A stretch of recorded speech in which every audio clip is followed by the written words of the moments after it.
Hey friends, Dr. Christy here with another part of running through the lab tests that I often recommend and sharing with you why they're important. So let's talk about the lipid panel today. First and foremost, lipid panel is on its own, of course, very important. A lot of medical doctors believe that it is a great insight into your risk for heart disease and plaquing and things of that nature from a cardiovascular standpoint. Absolutely true. However, it's not the whole story. The basic lipid panel, while important, leaves a lot of questions. I don't typically go off of total cholesterol as a general rule of if it's too high, if it's over 200, this or that. The total lipid panel, we look at the total cholesterol, your HDL or the quote good cholesterol, the LDL, the quote bad cholesterol, and your triglycerides.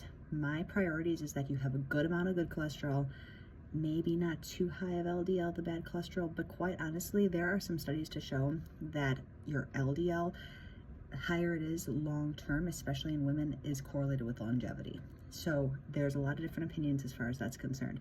I don't die on your cholesterol has to be this low in this category of things. I do look at triglycerides though. The ratios of these numbers matter.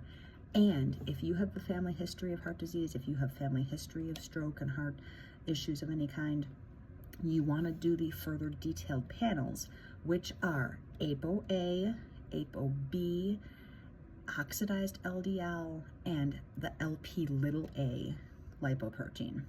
These give a much bigger picture and a perspective on where your genetic risk factors lie and the type of particles. You can even fractionate this further. These are my comprehensive starting points, and you can fractionate this further by testing small density lipoproteins, high density, and the size of these particles to determine if they're going to be the problematic ones that get into the lining of the blood vessels and cause issues. Again, these things on their own are not problems. Your body doesn't look around and say, oh, you're bad cholesterol, you're good cholesterol.